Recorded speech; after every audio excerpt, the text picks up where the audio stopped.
Break के बाद एक बार फिर से आपका स्वागत है। आप देख रहे हैं हमारा खास शो ऑपरेशन सिंदूर के बाद डिफेंस में कितना दम।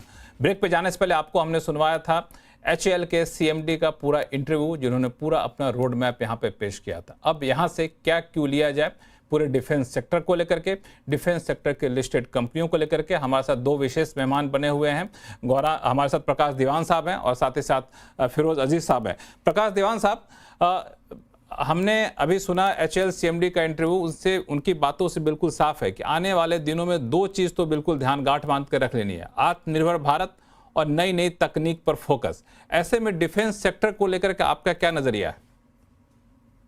देखिए लक्ष्मण जी, जो जैसे इन्होंने समझाया बहुत क्लियर है कि जो 8-10 साल पहले नींव रखी गई थी आत्मनिर्भरता की, वो एक बहुत ही बढ़िया उम्दा शुरुआत मानी जाएगी। ऑपरेशन सिंदूर ने किया क्या है कि उसको लगाम दी है। जो ऑपरेशन सिंदूर की लाली थी वो आपको हरियाली में तब्दील होती हुई दिखी है मार्केट में। उसका रीजन ये है कि हमने जो शुरुआत की थी उसको आप आपने प्रूवन स्टेटस दे दिया, उसको आपने टेस्टेड स्टेटस दे दिया कि आपने उसको आजमा लिया। तो ये जो शुरुआत हुई है, इसको अभी आगे चलने में बहुत रफ्तार है, बहुत जगह है।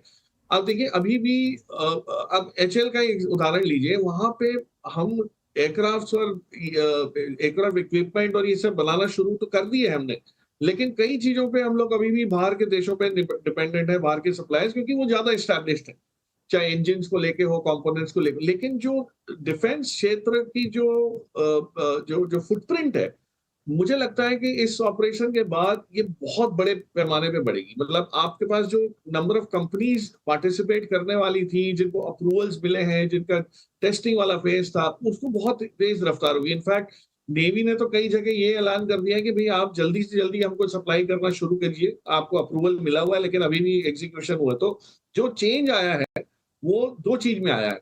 एक क्षमता में आया है, जिसको मैंने कहा आपको कि प्रूवन और टेस्टेड हुई है, और दूसरी वो जो है कि जो रफ्तार थी और एग्जीक्यूशन जो लेवल का इंटेंसिटी थी, वो सारी चेंज हो गई है, वो मतलब फेवरेबल हो गई है। तो I think as a sector ये शायद एक बहुत बड़ा सेक्टर उभर के आएगा अगले 2-5 सालों में, मार्केट के लिए भी और जनरल इकोनॉमी के लिए भी। तो डिफेंस का कंट्रीब्यूशन तो कुछ खास था नहीं एक्सपोर्ट्स को लेके या इस टाइप का, लेकिन अब इंपोर्ट सब्स्टिट्यूट और एक्सपोर्ट दोनों को मिलाएंगे अगर, तो ये मेरे ख्याल से एक बहुत बड़ा टॉप 5 सेक्टर्स में इकोनॉमी के आना शुरू हो जाएगा। बिल्कुल, दरअसल ये सवाल मैंने पूछा भी HAL के CMD साहब का। उन्होंने साफ तौर से कहा कि जो भी ऑर्डर बुक हैं, चूंकि डिफेंस कंपनियों के साथ आमतौर पे ये लोग कहा करते थे कि ऑर्डर बुक तो काफ़ी ज़्यादा है लेकिन टाइम पर डिलीवरी करना एक बहुत बड़ा चैलेंज होता है। तो उन्होंने बिल्कुल साफ कहा कि जो भी ऑर्डर बुक है उसको टाइम पर डिलीवरी की जाएगी और उसके लिए अलग अलग तरीके के तकनीक भी यहाँ पे अपनाए जा रहे हैं, चाहे प्राइवेट कंपनियों के साथ साझेदारी करने की बात हो, चाहे R&D पे फोकस करना हो। फिरोज अजीज साहब, ऐसे माहौल में डिफेंस को लेकर आपका क्या व्यू बनता है? लक्ष्मण जी नमस्कार। एंड मैं बिल्कुल प्रकाश सर से सहमत हूँ कि डिफेंस एक सेक्टर, एक मेन सेक्टर बन सकता है। उसकी वेटेजेस बड़े बड़े इंडिसेस में कम है, आज बहुत कम है, ना के बराबर है। वो बढ़ेगा और स्ट्रक्चरली 4-5 सालों में अगर वो बड़े इंडेक्स में आ जाता है, तो बड़े इंडिसेस की खासियत ये है कि बहुत सारी एलोकेशन सडनली आने लगती है, क्योंकि इंडेक्स फंड्स अगर अगर इंडेक्स फंड निफ्टी में फॉर एग्जांपल 8-9 लाख करोड़ कि अगर इंडेक्स फंड्स हैं इंडिया में, तो वो उसमें एलोकेशन है ही नहीं। जब वो एक कंपनी एक स्थिति पे पहुंच जाती है और वो इंक्लूजन होता है, तो बहुत सारा बैकलॉग पैसा आता है। सो पॉइंट वन, स्ट्रक्चरली ये इंपॉर्टेंट सेक्टर बनने वाला है, point one. Point two, operation Sindoor से जो मोमेंटम मिला है, जैसे एक टेस्ट भी हुआ है, हमारी जो आत्मनिर्भरता थी इस सेक्टर में, we been able to push that a little further. Point three ये कहूंगा कि जब भी आपने देखो हिस्टोरिकल ट्रेंड्स, जब कोई टेरर इंसिडेंट्स होता है या जियोपॉलिटिकल अनसर्टेनिटी होती है, तो पॉलिसी डिसीजंस, जो निर्णय हैं, बहुत फटाफट होने लग जाते हैं, प्रोक्योरमेंट ज्यादा हो जाती है, और तीसरा बजटरी एलोकेशन भी बढ़ जाती है। तो इसके चलते क्या होता है कि ऑर्डर बुक तो आती है, बट जो पॉलिसी डिसीजंस हैं, जो बहुत बड़े इंपेडिमेंट्स होते हैं, वो काफी स्विफ्ट हो जाते हैं। तो हमारा ये मानना है कि ये जो इम्पैक्ट इस पे डिफेंस सेक्टर पे in current operation Sindoor and the current जो हम दौर से गुजरे हैं लास्ट 1-1.5 महीने में, तो उसकी वजह से जो पॉजिटिविटी आने वाली है, that structurally going to be good for both platform companies and consumables and ammunition companies as well. बिल्कुल आपने सही कहा। दरअसल ये चीज़ दिख भी रही है कि सरकार ने जो प्रोक्योरमेंट होता है डिफेंस सेक्टर के लिए, उस प्रोक्योरमेंट को फास्ट ट्रैक कर दिया। इसका मतलब ये हुआ कि आपको बहुत सारे लंबी प्रक्रिया से होकर नहीं गुजरना है, आपको शॉर्टकट तरीका से आप प्रोक्योर करना है। ऐसा नहीं कि ऑपरेशन सिंदूर की वजह से किया, पहले ही कर लिया, चूंकि सरकार को एहसास था कि हमें इस फ्रंट पे बहुत ज़्यादा मजबूत होने की ज़रूरत है। और एक चीज़ और, सरकार इस बात पर अब तैयारी कर रही है कि अब हम और ज़्यादा बजट अलोकेशन बढ़ाए। बात तो यहाँ तक चल रही है कि जो अब चालू कारोबारी साल का करंट फाइनेंशियल का जो बजट अलोकेशन डिफेंस सेक्टर का, उसमें और ज़्यादा इजाफा कर दें सप्लीमेंट्री डिमांड फॉर ग्रांट को लेकर के। यानी कंपनियों को कोई दिक्कत नहीं आनी होगी कोई सामान खरीदने में, कोई तकनीक खरीदने में या एक्सपेंशन प्लान को लेकर के। मुझे लगता है कि अच्छी बात होगी। प्रकाश दीवान साहब। तो एब्सोल्युटली, देखिए डिफेंस में बहुत मोटा मोटी मतलब दर्शकों को समझाने के लिए कहूंगा, 30 सेकंड में अगर किसी को सेक्टर समझाना है हिंदुस्तान का, तो 3 हिस्सों में बांटा जाता है। पहला आपका होता है जो हार्डवेयर या जो इंजीनियरिंग या आर्टिलरी साइड का होता है, कि जहाँ पे आप टैंक्स बनाते हैं, बंदूकें बनाते हैं, ये सब बनाते हैं। दूसरा जो है वो गोला बारूद वाला होता है, एम्यूनिशन वाला होता है, कि उसके अंदर क्या जा रहा है, वो रॉकेट में जा रहा है या वो इसमें मिसाइल्स में जा रहा है।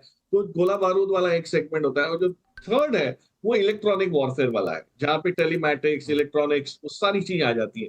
अब मजे की बात ये है कि हमारी क्षमता तीनों क्षेत्र में बहुत बढ़िया तरह से उभरती दिख रही है। आपको पहले याद होगा तो हम एक जमाने में सिर्फ टैंक्स बनाने ही लगे रहते थे। यानी ग्रुप ने, मतलब भारत फौज ग्रुप ने टैंक्स बनाए, एल&टी ने टैंक्स बनाए, बंदूकें बना रहे हैं। और ये रहा है लक्ष्मण जी, कि ग्लोबली जो बड़े देश थे जहां से ये सब चीजें आया करती थी, यूक्रेन एक बहुत बड़ा देश है जहां से ये आती थी। अब उनका खुद का ही विवाद, मतलब जो युद्ध वहां जो चल रहा है उसमें वो खत्म हो चुके हैं, तो जो सप्लाई आ रही थी वो बंद हो गई। तो हम लोग ने ये सब चीजें आत्मनिर्भर होके बनाना शुरू कर दिया है और अब एस्टैब्लिश कर दिया है। अब नए चरण में, अगले चरण में क्या होगा कि ये सारी कंपनीज को जैसे आवंटन बढ़ेगा जो आपने बताया, तो ये कंपनीज को प्रोत्साहन करने के लिए बहुत सारी कंपनीज हैं जो वेट कर रही है कि हम इसमें करें। अब हमको तो सिर्फ ड्रोन्स की वाली कंपनी समझ आती है, दिखती है, क्योंकि वो थोड़ी सी नए न्यू एज है, पॉपुलर है। लेकिन जो यूएवी जिसको कहते हैं अनमैन्ड एरियल व्हीकल्स वाली, उसमें तो एल&टी जैसी कंपनी बहुत सालों से काम कर रही है। एल&टी का डिफेंस का सेगमेंट डिवीजन 30 साल पुराना है। तो आप ये समझिए कि बड़े से बड़ी कंपनी, और फिरोज ने जैसे कहा कि बहुत कम एलोकेशन अभी भी है हमारी इंडिसेस में। लेकिन अगर एल&टी जैसी कंपनी ये चीज को फोकस करना शुरू कर देंगी, अदानी ग्रुप ने जिस टाइप का काम किया और इस बार ड्रोन्स जो बने हैं, जो इस्तेमाल हुए हैं, वो देखा है, तो आई थिंक बहुत बहुत जल्दी आपको इसके अंदर एक ग्रोथ ऐसी दिखेगी जो शायद हम अभी उसका अनुमान नहीं लगा पा रहे। तो मेरे बिल्कुल, ये हिसाब मुझे से लगता है कि जिस तरीके से हमने जब बातचीत जो आप कह रहे हैं, बिल्कुल ये साफ तौर से डिफेंस कंपनियों को भी समझ है। यही वजह कि एचएएल के सीएमडी साहब ने साफ तौर से कहा कि हमारा फोकस टेक्नोलॉजी पर, हाई एंड टेक्नोलॉजी पर, एआई जैसी चीज़ों पर बहुत ज़्यादा रहने वाला है, क्योंकि जिस तरीके से नए डिमांड है वो उसी को पूरा करता है और इस तरफ कंपनियां भी फोकस करेंगी। चलिए, आप सही मेहमानों का बहुत बहुत धन्यवाद हमारे साथ जुड़ने के लिए इस स्पेशल शो में। फिलहाल इतना ही। देखते रहिए सीएनबीसी आवाज़। नमस्कार।